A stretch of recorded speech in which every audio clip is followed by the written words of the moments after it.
Computer. Okay. Okay, we're recording. Hi, folks. It's Oisin here at the Troubles podcast, and I'm joined by John of the Troubles Archive. So, how are you doing today, John? I'm very good, thank you. Thank you for having me. Bit of a delay there, and I was like, "Oh, feck, is he gone again?" We a little bit of a faff getting it set up, getting into Zoom. Again, it's never easy. Yeah, a bit It's of a never nightmare. fecking easy, man. No, Oh, it's not. geez.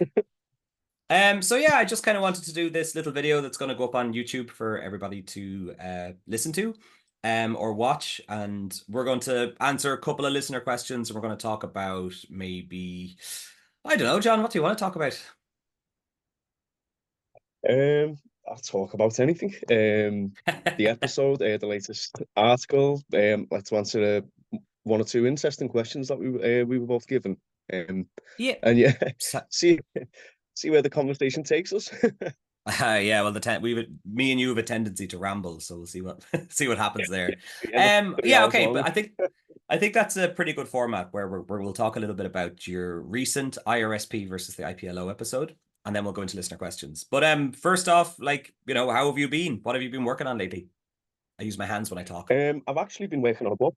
It's Oh, I've actually been working on a book. I know it's been challenging to say the least because, as you know, we're both working and studying, and I've been working on the latest article, which I think is I'm keeping tight under wraps for now, but I feel it's a very good one. It's a personal one to me as well.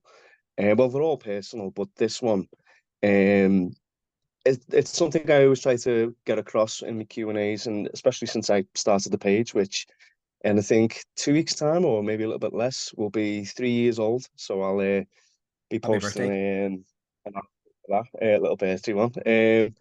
So yeah, I've been tremendously busy with that, and it's just a tremendous amount of reading because, as I always get told, I always like to add a tremendous amount of depth and research, and I always want to make sure I can be a little bit too perfectionist, which sometimes can stymie everything because you're constantly going back over dates. Is that right? Is that correct? And so it can be a bit consumed with that, but enjoying every minute of it really. It can be nail biting because sometimes I think anyone in academia or in this work, as yourself, when you're covering history, there's the moments of imposter syndrome where you think, I don't know what I'm talking about.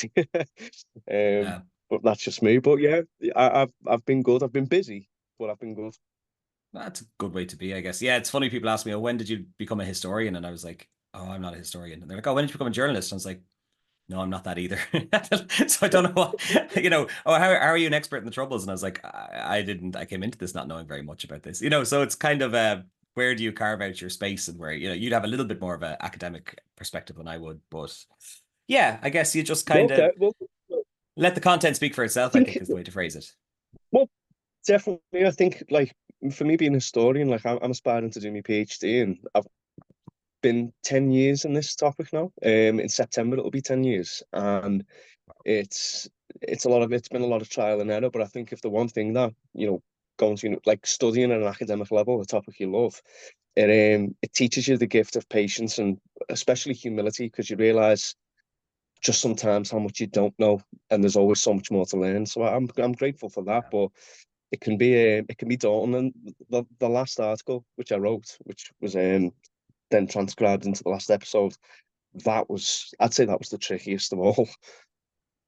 Yeah, that was a pretty dense one. I want to get into that, but I want to ask before, can Yeah, you yeah, tell us anything of about this course. book that you're planning, or is it still quite under wraps? It's under wraps. It's something that has been very well received in the circles so far, and it's something that I think I'm onto something. It's it's tricky. There's no because it's a very, very sensitive topic, and it's stuff that the people I've discussed with who were affected by this are, and rightly so. Um, People can.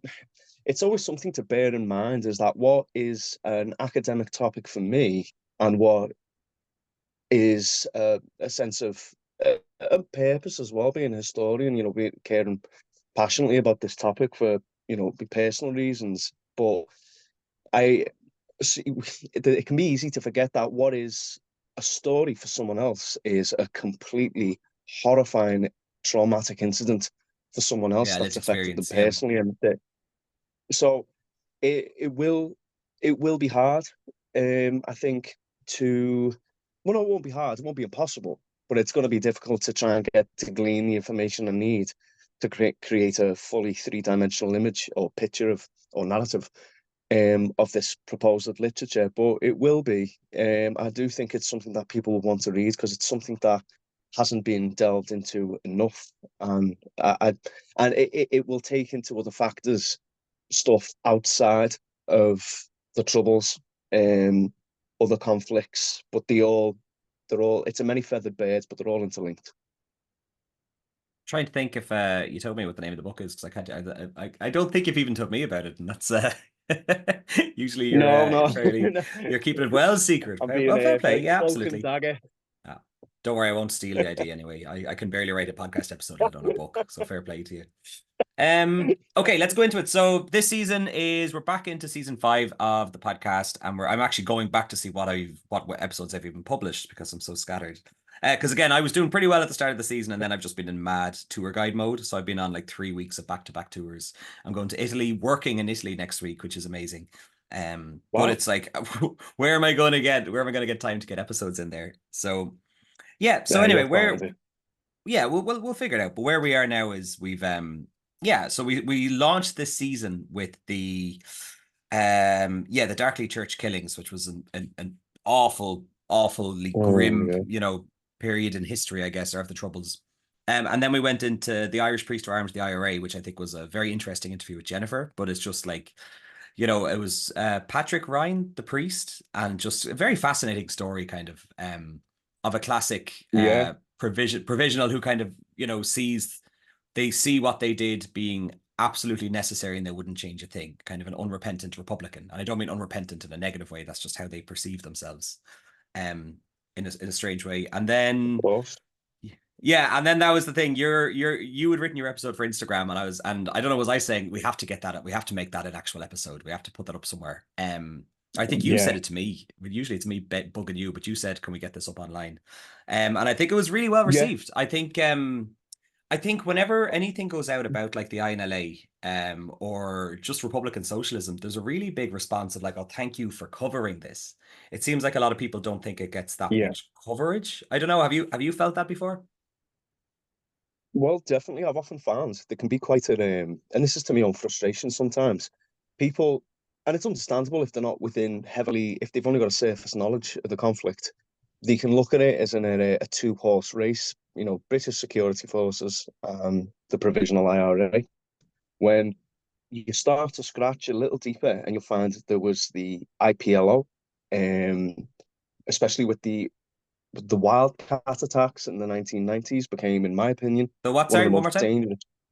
The wildcat attacks in the 1990s. It's a phrase that's coined, but it's when the IPLO became, in my opinion, the most dangerous force to loyalist paramilitaries. There's the INLA, founded by Seamus Costello, and that was a real, we covered this in the episode of Seamus Costello's Revolutionaries that I wrote, especially with their genesis. The first thing they did was fall into a really bloody feud with the officials.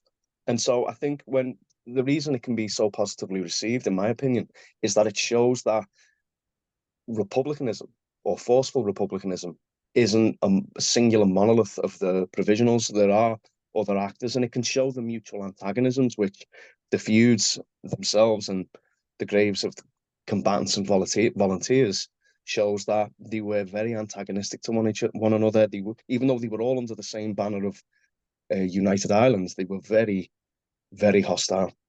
And I Yeah, it's think funny that because needs to be shown.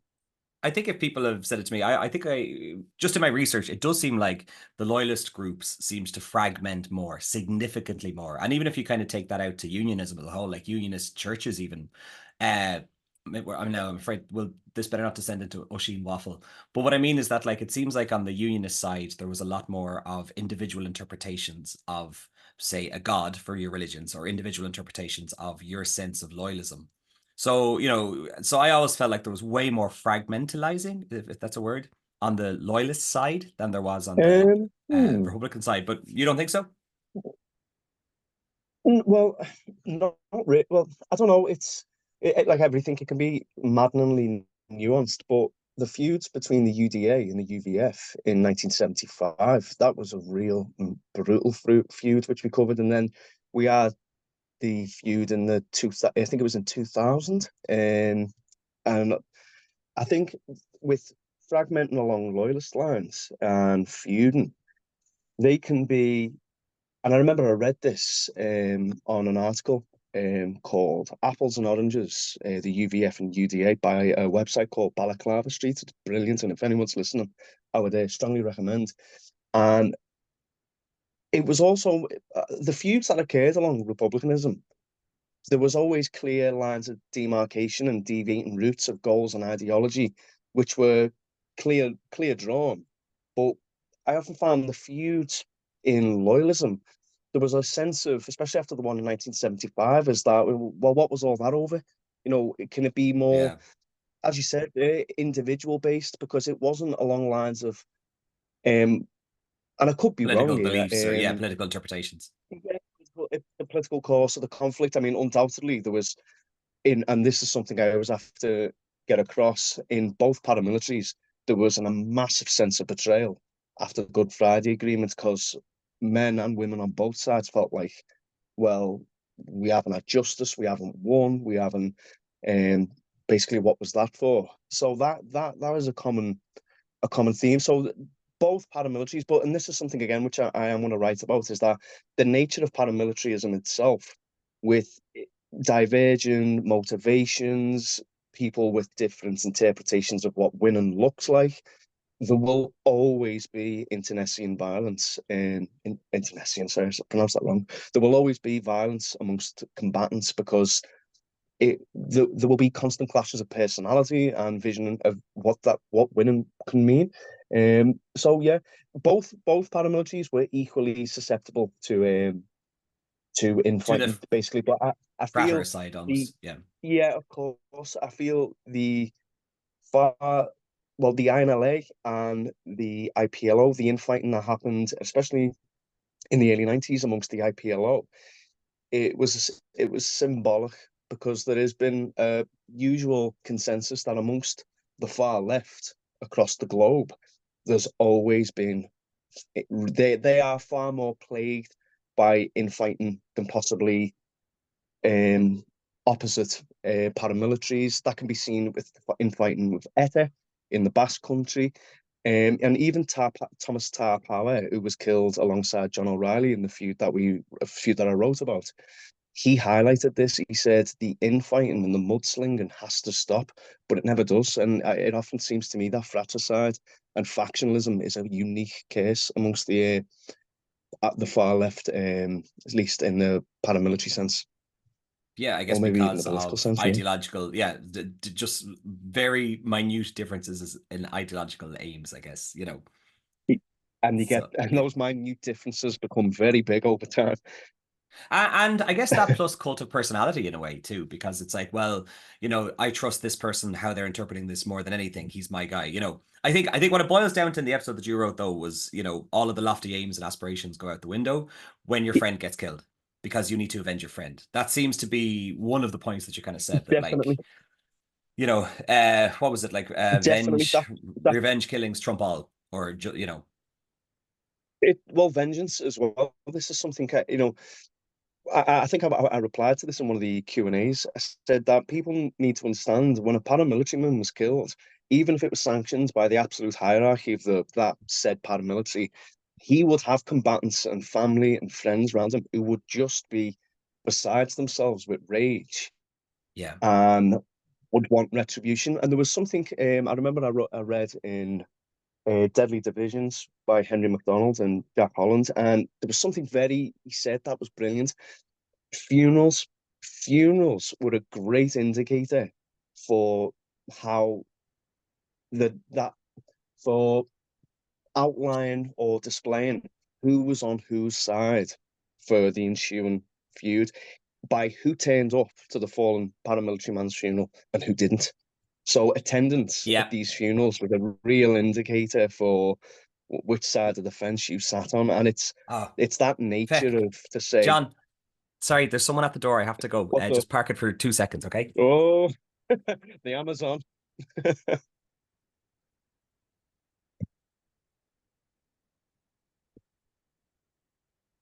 Hope he's all like the episode, by the way.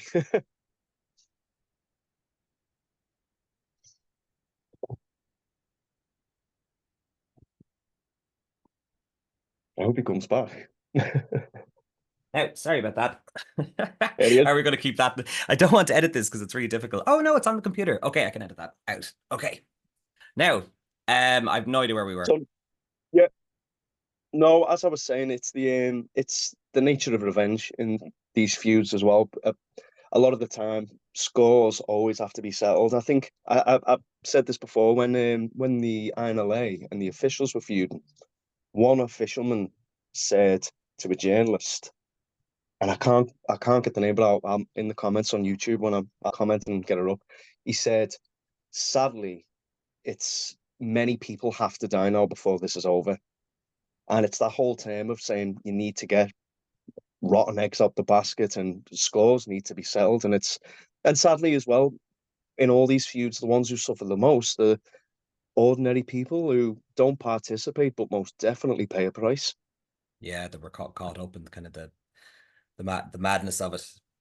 I mean, No, I couldn't imagine. Like, I mean, the city I'm in, Liverpool, it's had its problems, especially with crime and feuds and stuff like that. But I couldn't imagine anything more like frightening than knowing that huge paramilitary gangs that are heavily armed are all out for each other, and you're thinking, how do you not get in the crossfire? how do you I walk to the actually, my shop? heart goes Yeah. out to them. Well, So yeah, I my heart kind of goes want out, to. and I think that's something. Beg your pardon. Go on. Oh no, no, I just wanted to kind of like say I don't know how many episodes you've written for me now. I think maybe three, four, maybe It is. five. It's no, no, no. I've. I think it's six. Did you write in Iraq? I did indeed. Ah, yeah, okay. And Because I remember looking over in Iraq Stephen, remember and Top Gun McKeg? Top Gun McKeag. Okay, that was the one I forgot about. That I called McKeag the entire episode. So still feel because everyone in Northern Ireland reached out and they're like, it's McKeag. And I was like, oh, shite. No, but what I was going to ask is like, say, so of the six you've written, two of them have been fairly big, heavy ones about. I guess one was specifically about the INLA and Costello and how he's kind of lost the reins at the top of it. And then the Yes, second one again was how the INLA kind of lost themselves a little bit, caught up in this kind of definitely. unnecessary, of course, you could say feud. But like, is there a reason you seem to like to lean into this part of republicanism? Is it just that it's not written about much? Is it you find it really interesting, or what's your kind of where are you coming Well, from?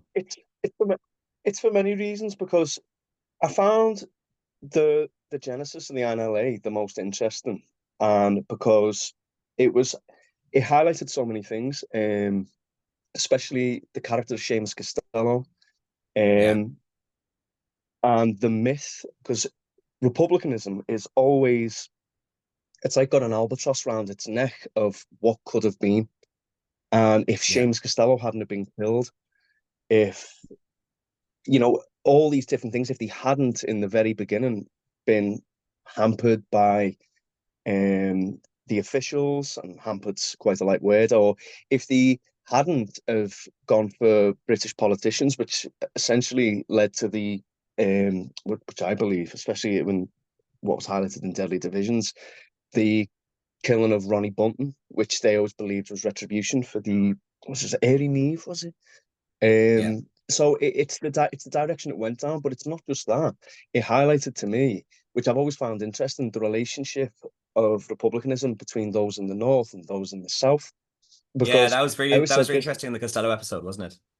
But that's kind of where he yeah, lost the reins. because You can't be making rules for us. It's a different. We're the ones going through the bombings. You're down here dictating from well, Dublin. that's exactly it. Because after the Whatever. killing of Billy McMillan, which Jared Steenson, who features heavily in this episode, committed when he was only 16 years of age, Seamus Costello phoned up a group of operatives in Belfast and more or less said, "Who gave you permission or who sanctioned anyone to do this hit?"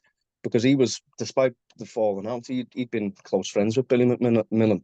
To which one, I think it was a West Belfast operative, he took the phone and he went, pardon me language, he went, "We fucking did." and slam down the phone. So there was this always burning element of that. Why should people in the Republic dictate to those in the North how Yeah, to it just fight our makes war? And there's the big thing of as well of urbanization, which I was trying to press to say in these densely packed communities who were suffering terrible poverty, and that's in both communities. That urbanization plays a role for the way they perceived people who were living in a far more rural south, and in an essentially a different reality to what they were experiencing. So you see, I think there was a quote from Brendan Hughes when he said, "Take your Davy O'Connells, and you can all take, essentially, or it was quite an anti-Southern rhetoric he gave." Because he said, "This is our war," and it always highlighted that for me. So the reason I was so interested in the INLA and the splits, because throughout university, a lot of my study was infighting amongst basically left-wing revolutionary movements, especially by the Meinhof, ETA, and especially revolutionary groups that were fighting in Turkey and Cyprus. So I always found that quite interesting, and especially hmm. post Second World War Europe. These that were radicals basically were, espousing and declaring some real unique Man. ideas, and Yeah. then they turned on each other, which is bound to happen. But I that's why I found the the the life of Seamus Costello and the birth of the INLA So generally real one of interest. yeah, so fascinating. Now, I'm a little bit conscientious of time, John, so I'm going to kind of pull us through a little. Otherwise, we'll sit here for 4 hours knowing the two of us. Yeah, yeah, of course. Sorry, I Also, have a by the way, tendency you to go on. no, but you just got back from a trip to Derry. What did you think of it? Oh, I absolutely loved it. Absolutely loved it. It was it'd been a long time, and it was good. And as well, Did it you always make it to brings you the back Free down Derry to earth. Because Museum? even though I did indeed. Yeah. It was literally, and that was, to my shame, that was my first time there. I found it absolutely it brings it. This is what I said to someone there. I went, sometimes as a historian, you do get removed. Sometimes, Absolutely, yeah. amongst books and everything. But when you're there, it's reality can strike. So I found that really interesting. And maybe on a slight digression, it was a great city to just go and to walk around. Brilliant pubs and good restaurants. Anyway, I had a Yeah, really, did you really go good to that time. And did you go to that Vietnamese place I recommend, or what's it called? The place with the it's really, really good. What's it called? Asian Street Kitchen or something, or street food? It was really, really I, it's expensive, but it was real nice. Leicester. Well, once all the historical things had been covered, my memory gets a little bit hazy because we visited a lot of pubs. So I don't want to look Patter O'Donnell's, unprofessional, no but doubt. my memory of where I ate. I was But, telling the story recently of me winning that award and thinking about how looking professional and me with like fucking two cigarettes in my mouth and take 2 pints in my hand. And she was like, "You've won another award." I was like, "What?" oh, what a night that was. uh, oh Oh, yeah, God. I don't know how I'll ever Good. recreate that. Go Yeah, yeah, on. you never Well, know. yeah, yeah, well, yeah, I'll always enter these fucking things, see what happens. Right. I want to jump Yeah, into questions. Unless there's anything else you want to jump into, John, before we do these questions. What would you are you good or do you want to do you fire mind? away. Okay, so we both did kind of a shout out on our Instagrams to see if anybody had any questions for either of us. John, you have a few for us or for me or whatever, and I have a couple for you as well. So I don't know where to start, so I'm just going to pick random runs, I guess. So the most recent one that popped in was, what do you both think of the Irish hip hop band Kneecaps paramilitary imagery? So, um, well, I'll say first off that I saw the movie and it's absolutely hilarious. It is really, really, really funny. Um, yeah, if I take it from my position of, the Troubles podcast guy, I do see people saying this sort of stuff is again, my favorite word these days, reductive, taking away from the overall argument that needs to be had, I guess, and it's making fun of whatever. But from a generic fan, I loved the movie. I thought the movie was I was laughing my arse off on it. Like there's a really funny scene involving ketamine and Jerry Adams, and it was just so funny. But yeah, I don't know. I'll give it to you, John, and then maybe I'll take it back again. But what are your thoughts? On kneecap. Yeah, To be honest, to me shame, I know very like I don't know that much about them. They seem like three interesting lads. They're funny because I yeah. follow them on Instagram. Funny lads, and to be honest, anything like for people's skills and shines a light on the north and for people's abilities, music, whatever it is. I'm all for it. Keep going. Yeah. To be And the way honest, the way I put like it, go on, you go. go. No, I was just saying, they seem like three bright lads who are good at what they do, and they're going down a storm. Keep on, keep winning. That's Keep on great. keeping on. Well, my Keep on argument on it keeping was, on. I know, like, because I guess critics will say you're promoting violence, you're promoting whatever anti-unionism stuff, I guess. But at the same time, Really, like yeah, well, in a way, because a lot of their imagery is all pro IRA, pro paramilitary stuff, Whereas in the Republic of truth Ireland, if be some, told, yeah, I was just saying, like, I've never really listened to the music. They sound like remember the Beastie Boys? yeah, yeah, yeah. They remind me of them, but it's people are talking about them. Keep that's it. Well, my logic is the Olympia is one of our largest indoor venue. Yeah, well, it's a fairly big indoor venue in Dublin City, which would sell out multiple nights in a row for kneecap, and you would have people, young people in their 20s, all singing in the Irish language, and a whole Oh, theater of people singing the Irish language, and that doesn't exist anymore. The Irish language is, in a way, diminishing, and going down. So, look, if you're singing about feckin' doing cocaine with Arlene Foster or whatever, then like at least people are singing in the Irish language because some of their lyrics are absolutely batshit crazy. Um, so I think I'll it's have to have a I listen. yeah, there's a good song I'll send you that's very funny, and it's a Blind Boy that one that matches it, and the two of them are just brilliant. I've But heard of I've heard of Blind Boy. Yeah.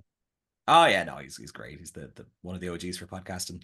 Anyway, so yeah, we kind of half answered that. I think the movie is great. Anyone who gets the chance to see the movie, you should see it. It's a movie that Michael Fassbender is in and doesn't need to be in because the two guys carry the movie so much better than an actual actor. So anyway, do you want to throw a question out, John, and then Okay. will I throw out another couple? Yeah, I've got a question here. In your studies, how have you been treated by both communities? Yeah, Ooh. I'll answer that. I've been treated brilliantly by both, and I have friends on both sides. People I consider friends who've been nothing but courteous and been so generous with the time to speak about things that have deeply affected them. And for that, like I never lose. And to anyone listening, I never want anyone to think that I take that patience and willingness to participate for granted. So, people on the Shankill, people on the Falls Road, in Derry, in the Waterside, and the Cregan have been nothing. And even former security service members have been Yeah. brilliant. I'm always grateful for that because I'm always mindful of the thing that I am an outsider. Despite being a Scouser, I'm not that far removed. But Oh, they have, same, John. To be honest, yeah, they really have, and I've never felt unwelcome. I'm going to Belfast in July, and I hope to see everyone in every community because the one thing I love doing, and I think some historians can lose sight of this, and sometimes they can end up in chances with their own words and voice. But for me, the real one is listening because everyone's got a tale to tell, and I think, yeah. and I'm willing to hear it from anyone, and This is I always like to keep the nuance and balance on my page. So yeah, I've been this treated is very the well. Thank you. this is the third year in a row I'm missing being up there for the 12th. I really want to go up there for the 12th. I'd like to go up and just like experience it, what it's like.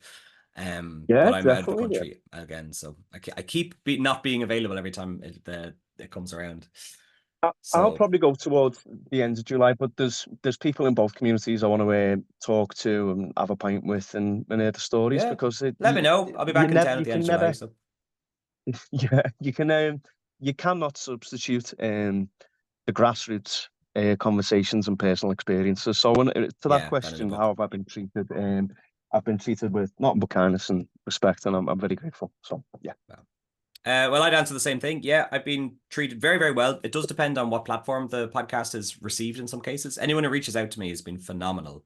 But like say TikTok is just really, really nasty. I just launched on TikTok this year and it's just the comments are really nasty. YouTube is a little bit Really? better. YouTube.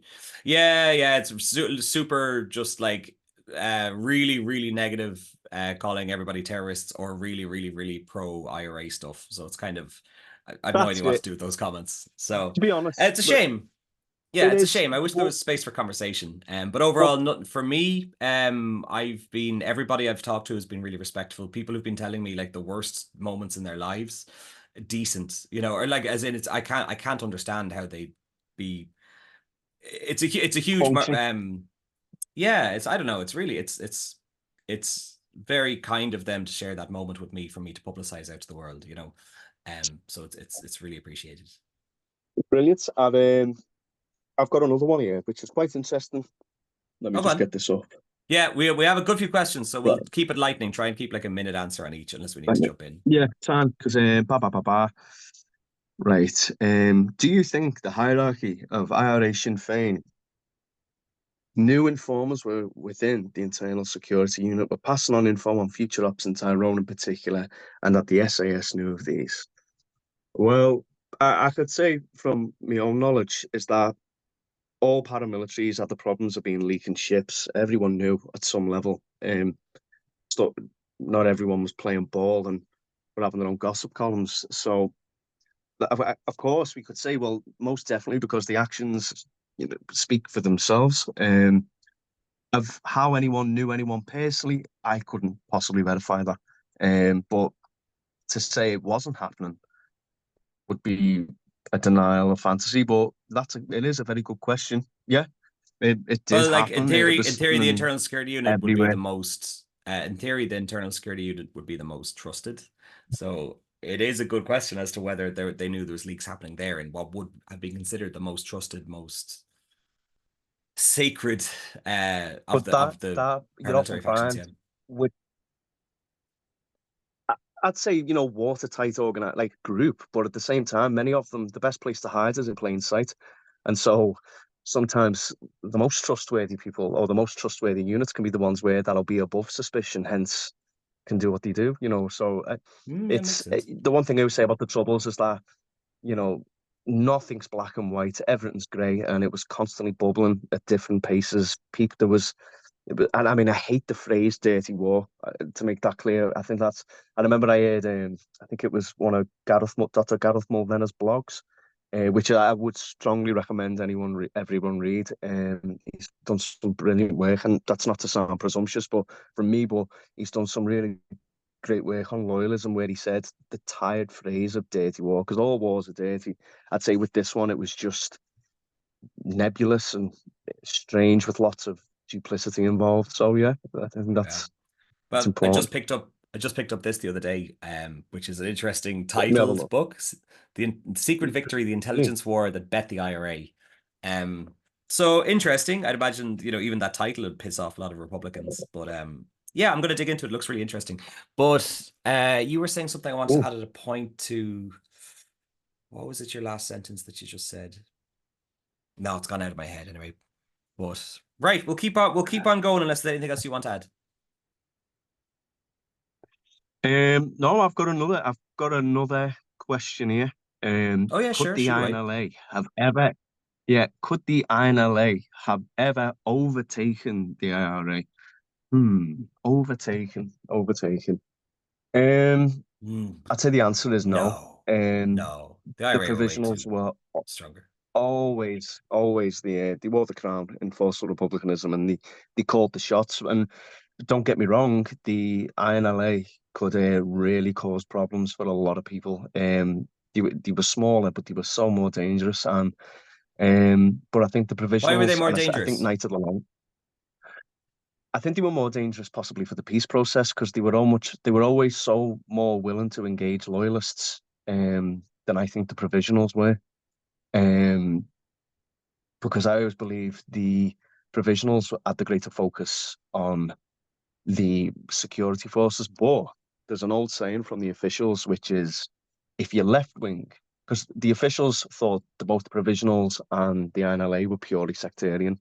There was one old officialman who said they were just he said Seamus Costello would have led us down to sectarian civil war, and that's why he didn't regret staying with the officials. But the other saying, which was, if you're right wing and want to attack prods, join the provisionals. If you're left wing and want to attack prods, join the INLA. And that was the officials saying that, Wow. which was very interesting on like the perceptions of the other. But no, could anyone have overtaken the Provisionals? No, because the Provisionals were fighting on three fronts at the same time, and they were always so much more heavily armed and greater capabilities. Yeah, But and I feel like the INLA, yeah, for to be a provisional, you just need to be kind of, for a unifying of Ireland, or you know, yeah, unifying of Ireland. But like to be into the INLA, you have to have that opinion plus the opinion of wanting to kind of have under a socialist cause. So it's too small, I think, in a way, for definitely. But I anything to have run to add, history. Yeah. I have to add that it was hard to join the Provisional. People think it was like it's something the way you could like the way you can join a political party today. Yeah. Like you give a fiver, you fill in a note, and no, you have to have a clear understanding of a forceful republicanism. You have No to have criminal records. no criminal record, nothing like that. Whereas Jared Steenson, when he was in prison, he said the INLA, and this was more true for the IPLO in the early 90s, was full of IRA rejects and criminals who were Oh, using yeah. the veneer of a political protection. So no, it was always going to be the Provisionals that were at the head. So no, I So don't think the INLA could have ever yeah, overtaken but the saying the Provisionals. INLA was full of provisional IRA rejects is a heck of a kind of statement. But you're right, to be honest. It's very interesting. They were Steenson's words, not mine. Stevenson's words, yeah. Yeah, okay. Okay, I'm gonna jump let's see. There's loads there's a couple of good questions here, but we'll shoot on through anyway.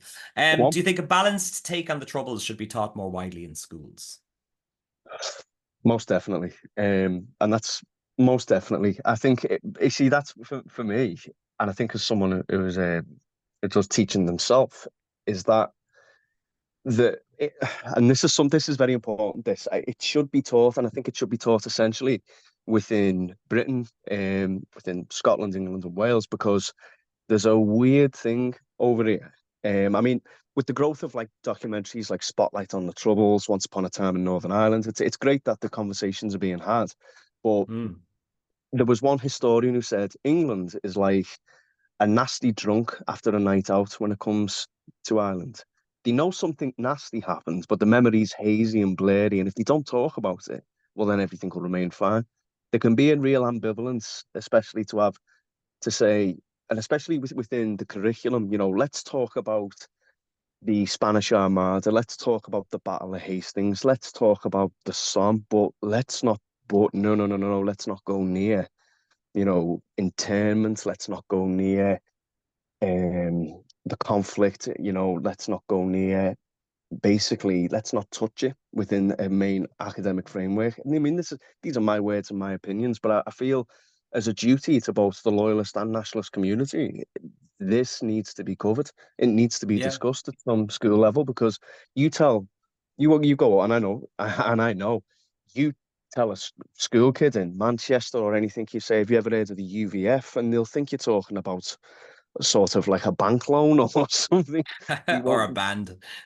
a band or they won't, and it's very important to me because I always feel like even a basic framework of knowledge is a sign of courtesy and respect to both, Yeah. because there was a Spanish historian who said silence isn't forgiveness, yet remembering can't be seen as revenge. So and that's very important to me. And correction, he wasn't a Spanish; he was a Catalonian who said that. But that's very important, and I feel like on a basic grassroots level, people need to comprehend. Because I remember being 12 years old, walking through Liverpool city centre, and I'd see bands marching, and I'd see the signs like "No Surrender," and I didn't have a clue. And it was only when I Yeah. started becoming a historian and then I'd see like, especially on Renshaw Street outside pubs like the Liffey and all stuff like that, they'd be coming out with the tricolour. And for me, it was completely, under like alien. And my father was Catholic and my mother was Protestant, and they're in their 70s now, and their marriage it was quite rare for Liverpool at that time. So it Yeah. was one big learning process for me. So I think people should understand, and it should be taught. But this is the tricky one: it's balanced. As the person asking the Yeah. question said, should we have a balanced? What is balanced to one person might not be balanced to another. So there's always Again, the argument of one man's freedom fighter is one man's terrorist. It's why I don't say exactly, terrorist on the podcast. I'm not trying to be pro provisional or IRA or anything, but terrorist is not an unbiased term. Terrorist carries weight, so it's very It's You're always nuance. walking a tightrope, aren't you? You know, it's constant Yeah, tightrope, and the semantic danger is, minefield. My favorite thing I've heard. well, Semantic minefield. well, it is. I mean, for 3 years, I've done my absolute best to walk a tightrope. On that page, that, as I've always said, that page is for everyone. It's not a Republican page. It's not a loyalist page. It's not a security forces page. It's for Mm, everyone. And I always like to cover topics that people might not have heard about, which can say, well, that's why it was so important for me to do the article on domestic violence, because that was something yeah, that was a real scourge and still is, um, where people can from both communities can say, my mother went through that. Thank you for speaking about this. And or Matt, that was I yeah, had to help my sister in that. And so I always like to do that. And but as you said there, it's language, it's interpretation, it's conceptualization, and it can be a real minefield because the danger yeah, is people then think you have an agenda or you have anything, and yeah. it's the furthest from the case. But thankfully, What's the touch perfect wood. way I could phrase? What's the perfect way I could phrase this, or the way I'd like to, which is my podcast or your page should be like your jumping off point. Jump in, be aware who we are, where we're coming from when we're writing these things. Jump in, learn as much as possible, and then find other ways to learn more about this.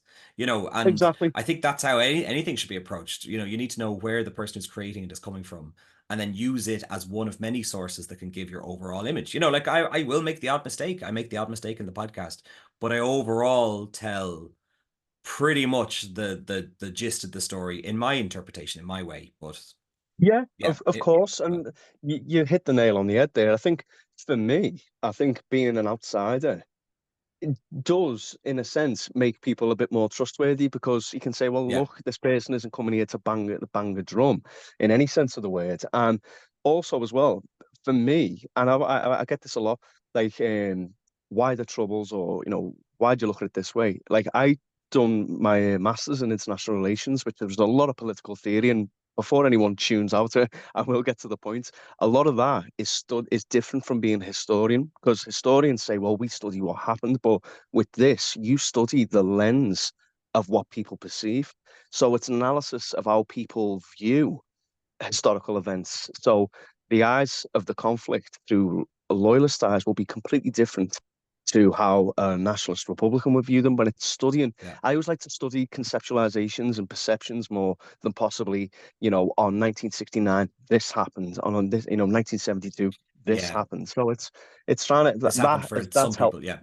Yeah, it's helped me immensely. But yeah, I know we've gone on there, but it's yeah, that's important. Okay, I have a good one here. Any books or documentaries on the subject that I would recommend? So I'm going to recommend a documentary that I've put out to the Patreons, and you can find it online anywhere. But have you heard of? I have to double check what it's called. The Secret Army. Have you heard about this, John? I haven't. Okay, so let's see. It's The Secret Army, yeah. Let's see. It's a lost film from 1972 where the IRA allowed a US, I think, documentary crew to film members carrying out attacks. So it was Yeah, unseen for 50 years and just recently re-released or released. So it's for free on Rumble, which is a YouTube alternative. If just ask in the comments and I can send a link to it. Or if you're based in England, it's on the iPlayer. So that's a documentary that I haven't watched yet that looks fascinating that I'm going to watch this week, and then I'm going to talk to Patreons about it too. So have you heard of it, John? Have you? I have not, but I'll have to give it. Is that the one where it shows the footage of Seamus Toomey and young Martin McGuinness? I think it's young Martin McGuinness. Yeah, I haven't seen it yet, so I'm not sure. I'd say Toomey is And probably in it it too. was, I think, it was by Joyce Boyer Bell was his name. I've got a few of his articles. I could be wrong here, but Well, let's if watch it and then I we'll think talk. But I think I know what you're on about. let's throw the question to you while I go and look for a book. I can hear you in my ears. But is there a book or documentary you would Okay. recommend at the moment to him listening? Well, there's a book and a documentary, and the first book I would recommend anyone to read if they want a real good knowledge of the conflict, but not just the conflict, but the arguments for and against. And it's a book called Explaining Northern Ireland Broken Images, and it's by John McGarry and Brendan O'Leary. And throughout my master's and my degree, this book became my Bible because what they do is they'll take every argument for the conflict, for, it could be political, economic. They'll do a loyalist argument for it, a Republican argument for it, and then what they do piece by piece is break down every argument. So I don't know if I'm explaining it the best way, but this really is the book that I would strongly suggest because it's such a 360. It is. I think it is pre-Good Friday Agreement, but for me, that I think that makes it even better because they wrote Yeah, yeah. this without the timeline of knowing, without the timeline, but without the understanding of what was coming to pass. It was a phenomenal book, and it really is something I recommend. What Another can you say the name one documentary. more time, John? Go on. Can you say the name of The the book one book more is time? Explaining Northern Ireland, Broken Images by John McGarry and Brendan O'Leary, and it covers everything from um, the Protestant work ethic to nationalist culture. It literally covers them all, and I found it really fascinating, and I loved it. The documentary I would strongly recommend would be Spotlight on the Troubles. Yeah, I found that that's my maybe that's Bible. That's my Bible. Yeah. yeah, I found that truly fascinating because they weren't just. I mean, I I think it was Professor John White who said there's enough literature on the Troubles now to belt the planet. You could literally wrap them around the earth. There's that much, and a lot of the time, Yeah. to my own dismay, it's going over the same things time and time again. But this It's flogging documentary, a dead horse. Yeah. um, of course, it's been beaten to death, and I think with this documentary, they highlighted things that were just not covered, and it showed a humane side from all sides, which sadly the in this topic can be lacking. But I found that really interesting, and I think if anyone wants to watch it, if anyone wants a It's documentary brilliant. to get started, I'd give that a go. For anyone unaware, I feel like everybody probably is aware who's watching. But yeah, it's a 7 part series that I'm pretty sure you can get on YouTube, and each episode's like an hour and a half, and it's just like it's a very, very thorough telling of the Troubles, I guess, with a really great Oh, perspectives the from everyone journalism, and it's involved. just second to none. Yeah, it Yeah, was definitely when I completely started this agree. podcast, that was like that was my entry point into it. Okay, let's see. Do you Oh know yeah, what? we've won the yeah, Johnny, John. no, I was just saying, I was doing my dissertation on the Troubles, and I was sitting there, I had no motivation, and that's when that the documentary first came out. So Oh, it's perfect. sort of like I thought absolutely brilliant timing. Yeah, probably directly But yeah, responsible for your trajectory, I'd say. yeah. But go on. Well, it's a question that I don't think either of us can really answer because the answer is probably it was if you could change something about the Troubles, what would it be? And I'd probably say that they didn't happen, I guess. It's a bit of a, you Hmm. know, If if I could what do you do with change that? something about, The well, do you first know peace what? I agreement think we worked. can all Yeah. like in a no. I think see this is again. It's important to understand, which a lot of people do. They look at the Troubles like an isolated phenomena, like it was 1969 to the Good Friday Agreement. But the Troubles if is just the last leaf on a long branch on a very big tree of history of the North and the South of the island itself. If someone said, well, if you wanted to prevent the Troubles, you just have to go back in 1969 or anything like that. But I've always taken the view that if you wanted to prevent it, you'd have to go back 800 years to Henry II and when French Norman knights were landing in Dublin. That's how far back it goes. It's all a result. Yeah, yeah. I think there was a quote someone said to Chairman Mao. He said, What's been the results of the French Revolution?" And he turned around and said, "It's too early to tell. These things that happen, they're not flashes in the pan. They go right back. So if Yeah. you wanted to change the troubles, or maybe in an idealistic utopian sense, or well, no one got hurt or anything like that, but too much can happen, and there's too much time, there's too much history, there's too much involvement. And again, I always say this when people say, "Oh, if like, especially on a Republican side, they're like, oh, the Brits, the Brits, the Brits," and it's a sentiment that is completely understandable. But Hmm. if when you dig deeper through the myth of nationalism and national history and all that, you, the real resentment could be aimed towards French Norman knights who didn't speak a word of English and the actions they took in Ireland, which completely changed the trajectory of the island itself over centuries. That'd So be a it's fascinating take, by the way. By the way, I literally just had I had sushi and I watched the sunset sitting on the rock of Dunamasi 2 days ago, which is the it's the where's this ancient going? Oh no, no, but it's I had sushi last week. No, it's where it's the point where Strongbow or Richard Declare, is that his name? Married Yeah, Aoife, Dermot McMurrough's daughter. So I yeah. was at the place where that wedding occurred, which I usually will say that this is where, the first entry point into an invasion of Ireland, and it was Strongbow was invited in by Dermot, Well, for superiority. definitely, and the ramifications. I mean, this is studied by international relations students, and I remember, I think it was John Mearsheimer said, many political actors you see today have looked at this lesson to say, never invite your neighbours into your domestic affairs because you come in, you take a look round, and you think, well, this isn't too bad, this, and then it's Yeah, oh, it's you can leave now, and then it's we're not going anywhere. So yeah.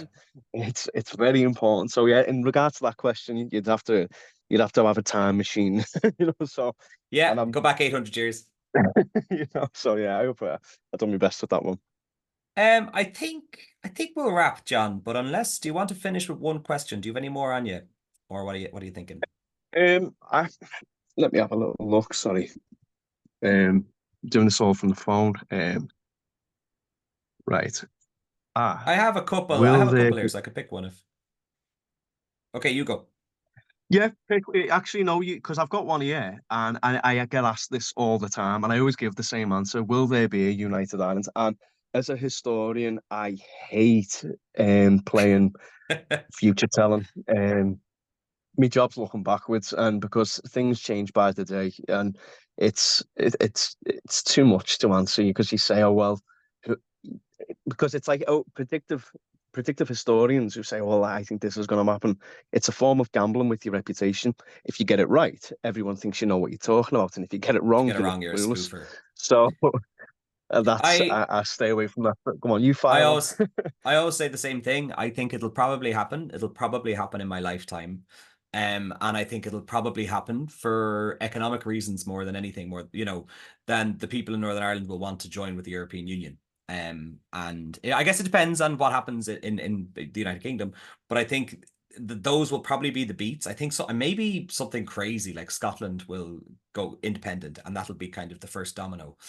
Um, but I guess, yeah, you cannot predict any of Well, that stuff, and I could be there's completely wrong, but yeah, there's other factors and other arguments that people would give, and I mean, mm, I've heard a lot over the years I've heard people from the heart of the Republican movement who say, it's not going to, or people have, and let's be honest, people in the north and the south have major economic concerns and day-to-day life, where right now that might but not be at the forefront of their concerns. We're all, I mean, everyone listening to this and us saying it, we're all getting through it and trying to survive as best we can. yeah, Some people they want to know if they're going to keep a roof over their head or they're going to have a yeah, the fridge bread and full of butter. food at the end of the week. But Always, there always was that. a So, there was a DUP fellow was on RT radio a couple of weeks ago, and he basically conveyed, he's like, look, if unification was ever to happen, it would be via the creation of a new state, as opposed to, oh, you're coming back into the fold of Ireland, guys.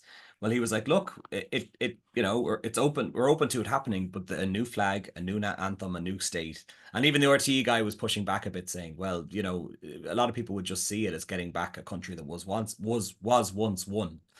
um, but yeah, I think it's going to be quite. I don't know. Yeah, it's a hard one to well, answer because a lot it is. people in the Republic of Ireland would not really want the creation of a new state. But But if there was one thing I had to like. I do have to interject this, and I want like people listening to tell me the thoughts.